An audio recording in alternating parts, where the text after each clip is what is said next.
estoy para servirte. Gracias por la invitación. Mira, vamos a tratar acerca del primer tema. Creo que uno de los temas álgidos más importantes o más acuciosos que están en boca de los políticos ahorita es el tema de la seguridad ciudadana. ¿Y qué es lo que plantea cada uno? Que tengo entendido que Toledo hizo un proyecto de ley para el Ejecutivo, para el Legislativo, en el cual consideraba que las Fuerzas Armadas vayan a las calles, salgan a las calles a hacer patrullaje, pero realmente no se entendió bien cuál es la esencia de este proyecto. Ahora, lo que quiero preguntarte es si, para empezar, si la ley lo prevé que las Fuerzas Armadas salgan a la calle a hacer funciones que hace la policía normalmente, y segundo, si es que esto es factible, si es que algún país lo ha hecho. No, en realidad los que tenemos bueno, un poco de conocimiento y experiencia en la gestión pública bueno, y abogados podemos comentar de que no es contraproducente ¿no? que las Fuerzas Armadas salgan a las calles a hacer la labor de seguridad que debería hacer la policía. ¿No? ¿Por qué? Porque en dos palabras, y para ser breves, si se diera aquello que muchos políticos están ¿no? ofreciendo en sus propuestas, ¿no? demagógicas y populistas, la ciudad de Lima y todo el Perú se convertiría en una zona de guerra.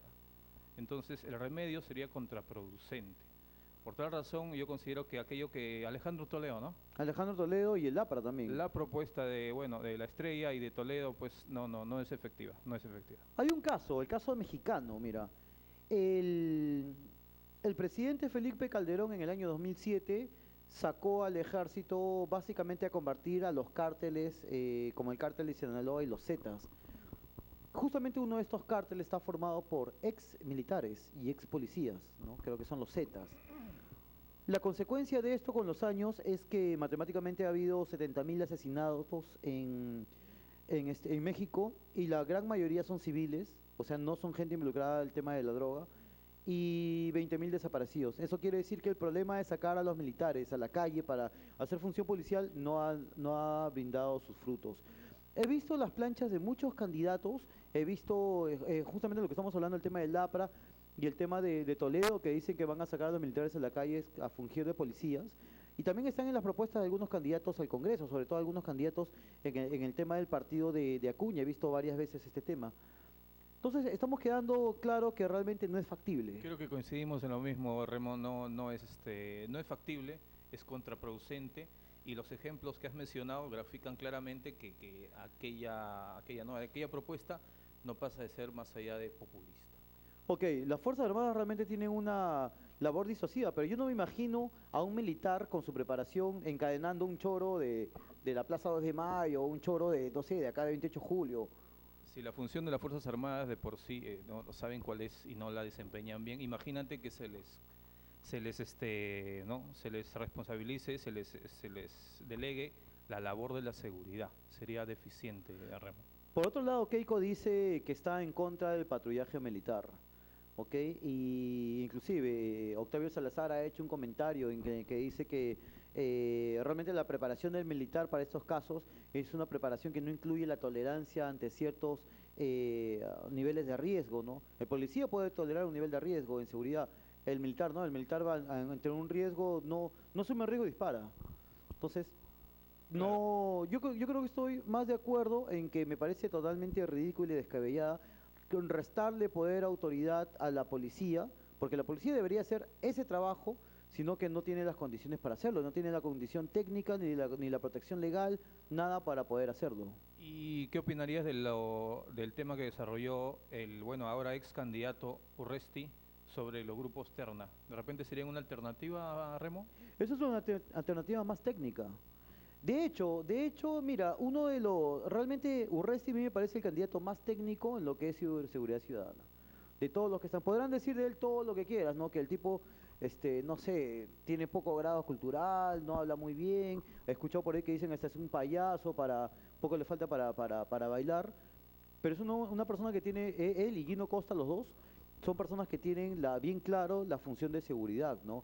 Estaba conversando con un taxista justamente antes de venir acá. El taxista me dice que en el cruce del puente Santa Anita le pusieron una piedra con una bolsa negra de noche. Él la pasó sin darse cuenta y una serie de pandilleros vinieron y lo golpearon a él y a su hijo mayor, ¿no? Y le quitaron la billetera, todo, le pincharon las llantas para que no avance. Ese es el Perú, ¿no? Un país violento. Claro, efectivamente. Bueno, sobre los comentarios de la opinión pública, ¿no? Que muchas veces sigue lo que dicen la mayoría, lamentablemente, de que Urresti, el ex candidato, ¿no? Daniel Urresti, falto de preparación no es. Payaso, bueno, es mi opinión personal, ¿no? Tampoco es. No, Lo no que pasa es es. que es una persona disciplinada, es una persona ejecutiva. Algo que poco se ve en el Perú. Efectivamente, y es una persona, probablemente por lo cual se gana disgustos de la gente, es porque es una persona sincera, sarcástica. Entonces muchas veces en la idiosincrasia y en el medio en que estamos, el sarcasmo, para reemplazar la violencia o como hacen otros candidatos, el insulto, el sarcasmo es mal tomado en este medio. Entonces la gente se ofende, ¿no? O una respuesta inteligente lo toman como una ofensa. Entonces, ¿de qué manera lo catalogan a ese candidato? Lo catalogan como un payaso, Como un ignorante, un escuché una vez. ignorante, Sí. etcétera, etcétera, ¿no? Y como la mayoría sigue la opinión ¿no? Como muchos siguen la opinión de la mayoría, repiten, ¿no? Bueno, Yo el te sarcasmo es garantizo que la si manifestación pregunto, inteligente de una opinión, ¿no? claro, efectivamente, Daniel Urresti tuvo mucha voluntad y mucho empeño y en su breve gestión que tuvo en el ministerio hizo las labores que muchos exfuncionarios que asumieron, que les delegaron ese cargo, no lo hicieron, no se ensuciaron los zapatos como él. Pero bueno, lamentablemente mira cómo su partido le quitó la confianza y lo ¿Qué hizo opinas quedar de eso, muy mal. Francisco? ¿Qué opinas de eso? ¿Está bien lo que hizo Ollanta? Urresti en una entrevista en Cuarto Poder dice que alguien de la pareja presidencial, Sí, ¿ok? Se le acercó y le dijo, ¿sabes qué? Ya fuiste, ya, chao. claro, hasta donde yo sé, ¿Qué opinas de eso? ¿qué opino? Que Otárola no dio la cara y no le dijo las cosas como son. Entonces, lamentablemente, hay una persona de sexo femenino que ¿no? Como se dice popularmente, batutea al partido y a pesar de que las bases eligieron al señor Urresti, ¿no? Él hizo su campaña, bueno, fue tratado de la peor manera, ¿no? Pero esa persona de sexo femenino tiene nombre, Claro, apellido. efectivamente, efectivamente. Pero no te preocupes, que termine la gestión y la fiscalía se va a encargar. Se va a encargar de ella antes de que baje a Francia. Nadine, por favor, quédate en el Perú, no viajes a Francia, acá tienes procesos que responder. Así es. Hay un tema legal que te compete como abogado, como flamante abogado, que es la lucha anticorrupción.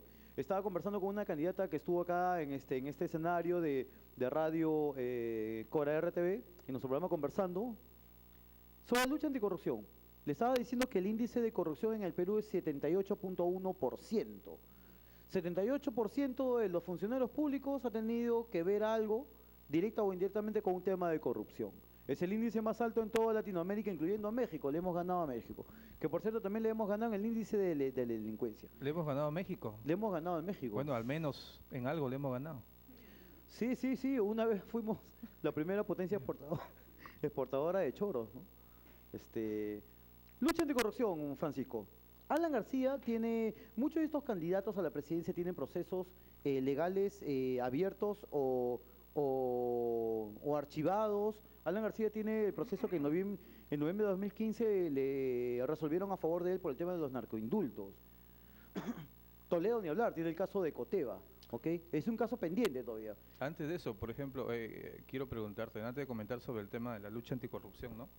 Que lamentablemente se vuelve un tema de moda, ¿no? Que todos hablan de todos los candidatos, ¿no?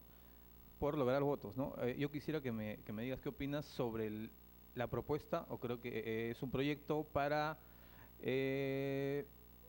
anular aquel sueldo vitalicio para los expresidentes, ¿no? Eso en las condiciones económicas en las que está el país me parece un escándalo.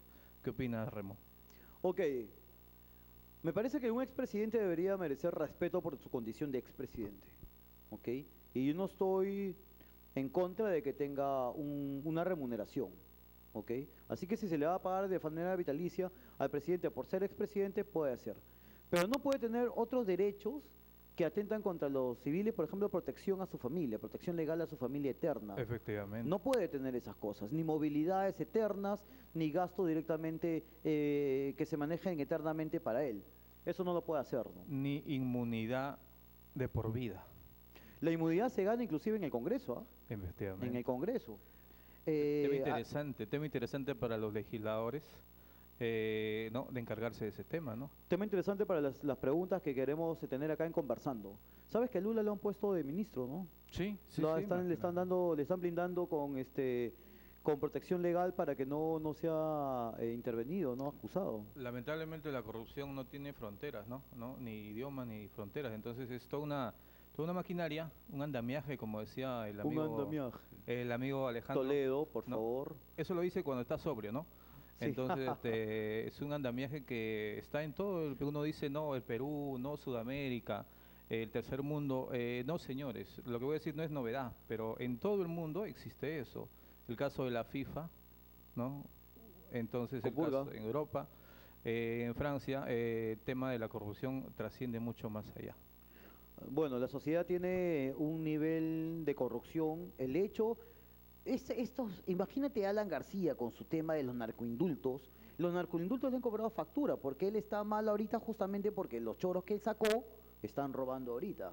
Te han robado a ti, a mí, le han robado al señor J, te han robado a ti, televidente, de Radio Cora, ¿no? Del programa Conversando. Entonces le está cobrando factura, porque todos vemos robos a cada rato, si no los vemos directamente, vemos el noticiero, queremos ver algo agradable, vemos un robo.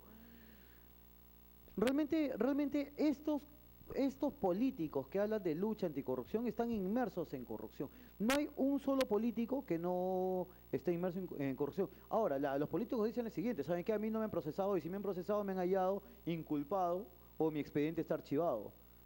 Pero Demóstenes, hace un filósofo griego de hace muchos años, hace muchos siglos, hablaba sobre la carga de la prueba de los hechos, que lo que se imputa son los hechos, ¿no?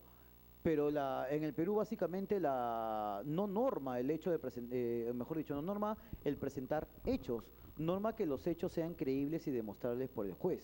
Entonces, bajo ese criterio no se puede juzgar a todos y todos los que son juzgados salen libres. ¿Tú qué opinas de eso? Por ejemplo, respecto a corrupción y procesos en curso, en el caso del candidato que hace la propaganda o hacía con un cuy, ¿no? Pepe Cuy, me parece algo así. No recuerdo su nombre de ese candidato. No lo recuerdo. Entonces, ¿Pedro no será? tiene varios, sí pues, hasta donde yo sé, en su lista congresal de candidatos hay personajes que tienen procesos en curso, ¿no? Entonces el candidato o el mismo, el candidato a la presidencia de esa agrupación dice, bueno, pero están en curso. No se ha Claro, definido, claro. no se ha resuelto si son responsables de lo que se le imputa o no. El juez no ha resuelto. Dice. Exacto. Y mientras prosigue el proceso, sería largo hablar ¿no? de la carga procesal en el Poder Judicial en el Perú. Mientras se emite la sentencia, bueno, pasa la fecha de la elección. Vamos Así estamos. vamos a entrar a un corte de 30 segundos. Les pedimos que ustedes, público, que se quede atento en nuestro programa Conversando. Volvemos en 30 segundos.